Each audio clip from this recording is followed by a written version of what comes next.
What's up, ladies and gentlemen? Thank you for tuning in. I'm Tang StarCraft here with another Grandmaster ZvT replay analysis. Gonna stick with the theme of losing to really good Terrans because it just seems to be a theme in my play lately. This opponent beat me in like 3 games in a row, and I just wanted to cast a game against it and just kind of see what I'm doing wrong. And maybe it's just something that the opponent's doing, or maybe I can just find an edge in this replay analysis that'll help me beat him next time. So I'm going to be looking for points of improvement. I'll try to commentate a little bit about the style that I'm doing as well. I believe this game is going to be a very Roach-Ravager heavy style, but not an aggressive one per se, like a pretty macro-oriented build. Quick third base, and aiming for the full 3 base saturation, something like a maxed out army of 2/2 Roach-Ravager. That's my end game goal.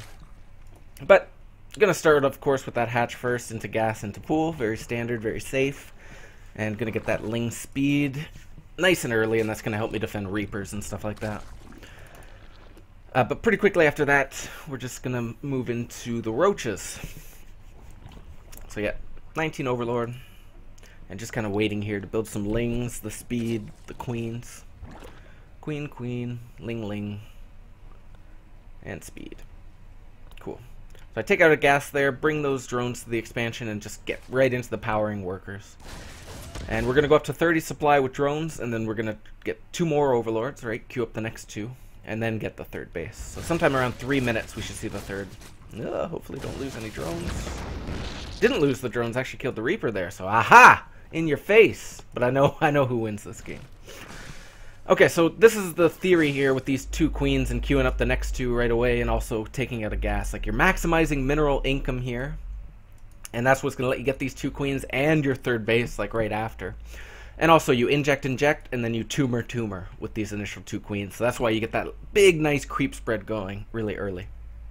And it's really important to connect to your 3rd base, especially in this matchup. You don't want to get caught with, like, banshees and stuff there, and you don't have any spores or whatever.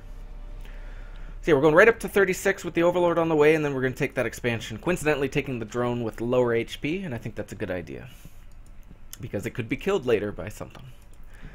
So cool. And here, this is about the time we're going to start to refill this main gas and just power the drones, because injects are finishing. So here we go. Tumor. Yeah. And just keeping the larva, hopefully, low with drones. Yep. Refilled the gas. We'll be starting some gas at the expansion soon. Seeing this theme a lot in ZvT lately of really early Hellion aggression into Banshees. 2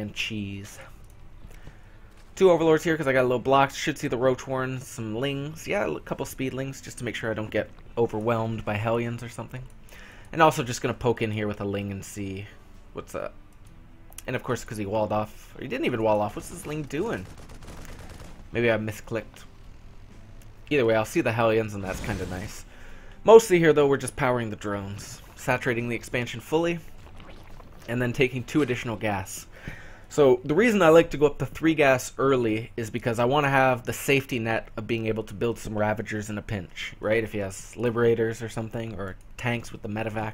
I need something to repel that kind of stuff, and I really feel like having 3-4 Ravagers early helps you do that. So I am definitely getting these gas, but notice I'm not letting it cut into my 2 base economy. That's like a fundamental principle of Zerg play, is that when you're taking these additional gases and taking additional structures and stuff, you want to make sure you're keeping the 16 in the main, keeping 16 at the expansion. I don't want something like 10 drones at my expansion while I'm on 3 gas. That makes no sense. Lots of supply here, mostly because I'm going to be building some Roaches. I don't want to get caught once again by a big Hellion move out. Coincidentally, it only has 4. So I should be able to hold that off just fine with Lings and a few Queens. Oh yeah. But I'm always building Roaches here, at least some. I think 5 would have been fine. Now, if I can criticize my own play, like probably the biggest mistake I've made so far is I didn't build my safety spore at about 4 minutes, which I always do. And of course the Liberator's coming right where I would have built the spore if I were on top of things. So this is a bit unfortunate. The spore in a normal game I would have built it right here at 4 minutes, like on the 4-minute mark, and it would have finished 10 seconds ago and pushed that Liberator away. Unfortunately, though, because I'm dealing with this Hellion stuff, this is actually going to net him some kills. Oh my god, netting kills. 5 kills. That's not good. The Spore goes down, yeah. But, a little bit too late. Like, lost some stuff there. And that actually does really hurt, because here we are at that situation where you're below the 16 at your expansion, which you don't want. Even so, I got my 3rd up. I can really power the drones here, if I ever hotkey this base. Excuse me, and I'm building extra spores. Of course, the Liberator has to be pesky and come in again. I should be able, yeah, to push it away with the Queen. And that should be the last time we see it, at least at this base. But look at all this time now. I'm just noticing, like, how much time this hatchery has been below 16 because of this pressure. So that's why Zerg players, man, if you're playing against Terran, especially in close air spawn, like, look how close this friggin' thing is, starport is to my natural expansion. Like, if you're in that kind of situation, you gotta think about it and get that Spore in the most likely position he's gonna hit you in. Because it's not only about not losing workers, it's about not having to pull them off and spend all this time dealing with it, because it's messing me up as far as my macro goes. I don't have my lair started. I don't have anything over here like a Spore or anything to defend against this. And even my Overlord spread is a little lacking in this game. So that's why little things like a safety Spore can make all the difference in the world. Because when things start to snowball as far as time management, you get behind on things, that's when these types of things can do a lot of damage. Luckily I did see it, so I think I'll be able to defend it in time. But what the hell is going on over here? Get to work! Oh no, what's going on? Just trying to buy time over here. I don't know what happened to my roaches. They were supposed to be helping out, but I guess they are on mutiny. Hopefully these drones won't all die. Oh god. Actually pretty okay crisis management. That could have been a lot worse. But luckily I was able to kind of split them behind the roaches, and he wasn't able to get that nice shot with the Hellions to finish them off.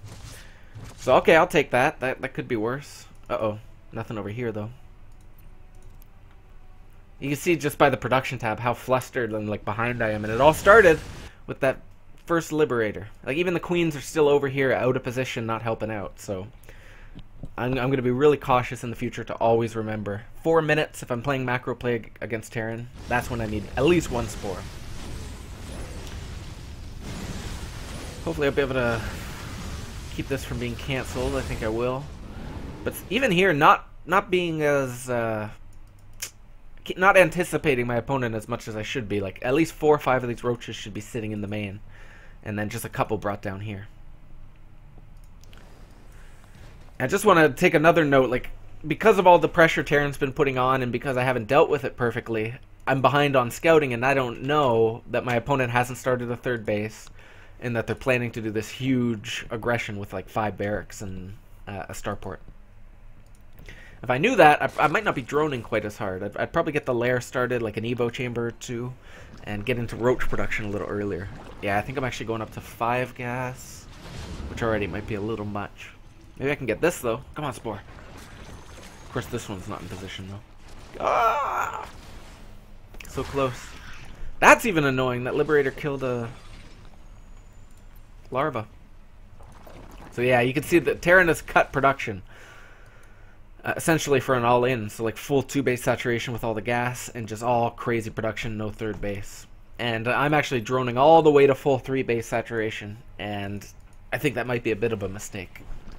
Should probably be into roach production about here, like lots of overlords, lots of roaches, up to like 150 supply probably. And even the gas, like, yeah, lots more overlords, like 6, so that I can really afford to be building Ravagers too.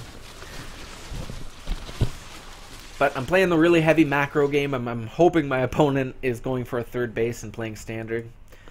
But unfortunately he's not. And this is going to be really tough to defend now that I've droned so hard. Gotta scout a little better, like especially when the lair's done.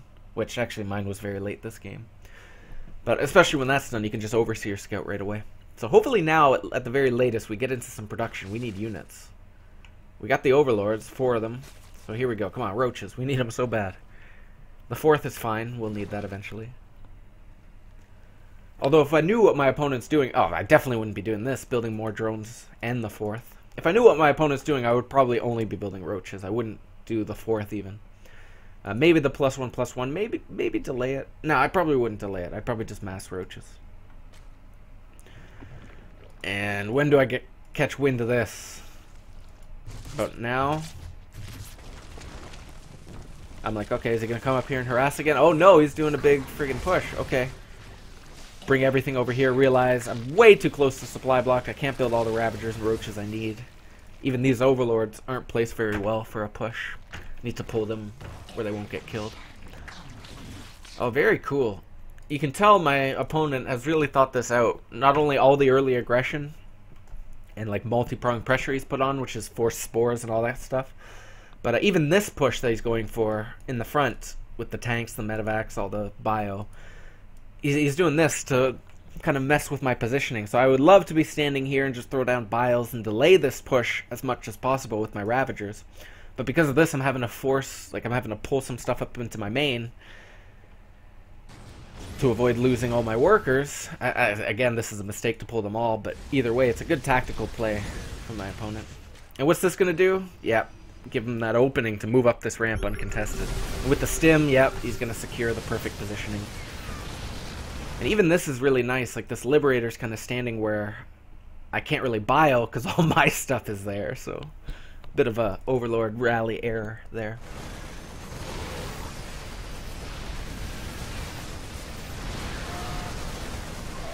Okay, so this looks like completely overwhelming, and I'm absolutely getting crushed here. But I think with a couple changes in this game, I could have defended this type of attack.